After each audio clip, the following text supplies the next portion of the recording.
On passe à notre focus culture de ce vendredi soir avec une figure incontournable de la scène musicale africaine. Rokia Traoré, la chanteuse malienne aux 6 albums, aux multiples influences, vient de publier « Je suis née libre », un récit personnel aux éditions Jean-Claude Lattès, né d'une longue bataille judiciaire avec un engagement sans faille pour l'art et la liberté, entre autres hommages aux traditions mandingues, combat pour la création, une affirmation de soi.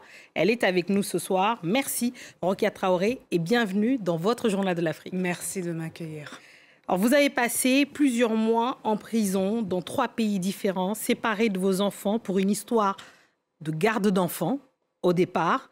D'abord, comment allez-vous et comment vont vos enfants? Je vais bien parce que les enfants vont très bien. Ça fait plaisir à entendre parce que quand on lit ce récit d'une épreuve judiciaire douloureuse, effroyable, vous avez été arrêté en arrivant à Paris le 25 novembre 2019, une première fois. Alors vous deviez partir à Moscou pour l'opéra de Bolchoï. Et à partir de là, c'est l'emballement et depuis vous vivez un enfer. Racontez-nous. Alors je suis arrêtée pour enlèvement, séquestration et prise d'otage. Et de votre propre fille? Oui, de ma propre fille et surtout que je n'ai pas... Beaucoup de gens comprennent tout de suite que j'ai pris l'enfant, que je vivais en Belgique et je fuis au Mali, comme c'est écrit d'ailleurs sur ce premier mandat d'arrêt européen, émis avant la fin de l'instruction du dossier et avant mon inculpation. Parce que c'est grâce à ce mandat d'arrêt européen qu'on va me demander de me rendre librement en Belgique, parler au juge d'instruction. Donc moi, je crois qu'en discutant, en expliquant qu'il y a une erreur que j'ai toujours vécue au Mali depuis longtemps, ça va s'arrêter. Mais tout commence là. Parce que là, du coup, on achève avec un interrogatoire d'environ 2 heures. Je passe la nuit en garde à vue, que je finis à l'hôpital, choquée. Et puis, on arrive devant le juge d'instruction après le lendemain vers 16 heures.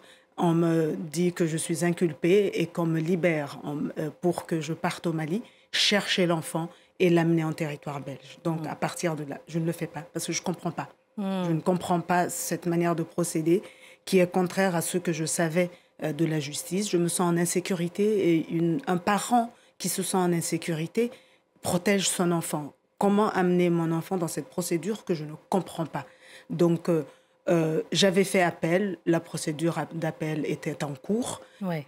Je me dis que je vais attendre cette procédure. Je ne peux pas amener cet enfant. Mais le juge d'instruction m'avait averti qu'au bout d'un mois, qu'il avait tous les pouvoirs, ouais, et qu'au bout d'un mois, il remettait le mandat d'arrêt européen. Et ouais, depuis, la machine ne s'est pas arrêtée. La machine, pour vous, avec le recul, soyons clairs ici, dans le Journal de l'Afrique, qu'est-ce qui s'est passé? Comment vous appelez ce qui vous est arrivé à plusieurs reprises de la prison, que ce soit en France, Fleury-Mérogis, que ce soit en Belgique, que ce soit en Italie? Pourquoi cette machine judiciaire s'est emballée dans votre cas, Rokia Traoré?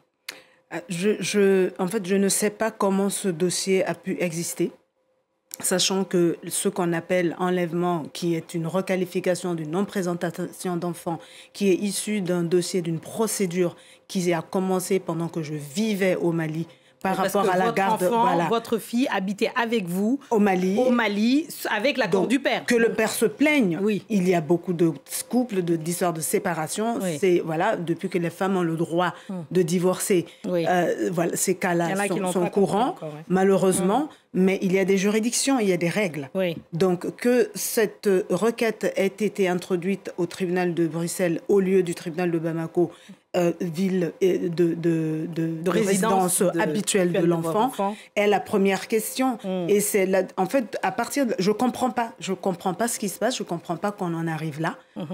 Je comprends pas que finalement l'intérêt supérieur de l'enfant n'est plus au centre du débat. Ouais. Mais j'ai l'impression que c'est devenu... En fait, là, on me l'a fait comprendre quelquefois que je défie la justice, mais j'ai peur, je suis terrorisée. Ouais. Je suis une maman qui ne comprend pas. Ouais. Et mon refus d'amener cet enfant en attendant au moins que l'appel soit jugé, est pris comme un défi. Donc j'écris à tout le monde, des associations, des ONG de droits de l'enfant, le ministère de la Justice belge, etc., pour leur expliquer, attendez au moins qu'il y ait l'appel, cet enfant va à l'école, elle a un grand frère, sa vie est là, personne ne m'écoute et je finis en prison et de prison en prison. Et vous faites c'est vraiment horrible cette histoire. De tout ce qui vous est arrivé par la suite. En prison, vous découvrez aussi une part d'humanité, finalement, qui est mise au rebut.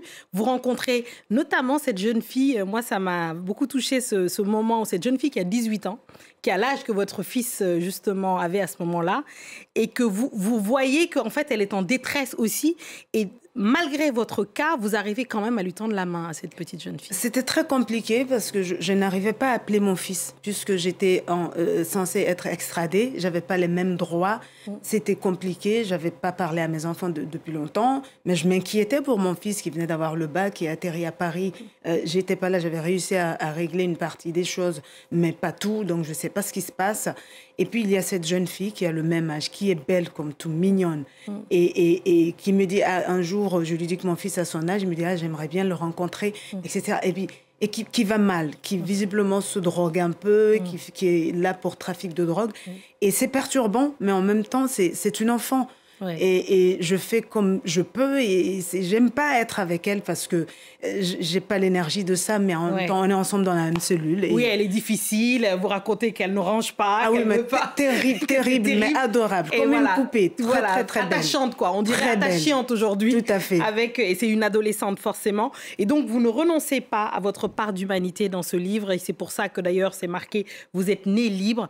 Il y a aussi ce trait, vous commencez à un moment donné, au début d'ailleurs, par nous raconter l'histoire de votre père, de ce qu'il vous a inculqué, de votre tradition, de votre fierté mandingue. J'aimerais qu'on en dise un mot parce qu'il y a un moment donné dans le livre, vous expliquez justement que votre premier mari, donc celui qui est le père de votre fils, il y a un moment donné une avocate qui dit vous n'allez pas l'emmener au Mali, votre enfant. En gros, l'Afrique, le juge a raison. Pas bien pour élever un vous voulez enfant. Quand même amener cet enfant au Mali. Quand même. Quelle idée. Si seulement elle connaissait mon Mali. Exactement. Et mon Afrique. Qu'est-ce que vous voulez dire un mot sur cette Afrique-là qui vous habite, cette Afrique-là, depuis si longtemps. Ça n'est pas la boue ne me dérange pas. D'ailleurs, petite, je me rappelle, ça faisait rire mon père.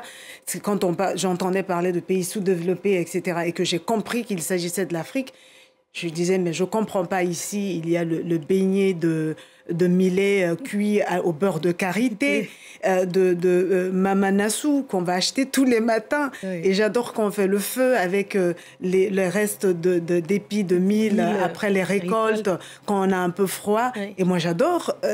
On a torse nu, c'est parce qu'on aime, mais je comprends pas. Oui. On n'est pas sous-développé, on mange très bien ici. Et ça faisait rire mon père. Et alors, on va vous voir en tant qu'artiste bientôt? On veut vous recevoir en tant que chanteuse? Eh bien, écoutez, j'espère, parce que pendant longtemps, je n'arrivais plus à chanter ni à jouer de la guitare, etc. J'étais totalement perturbée.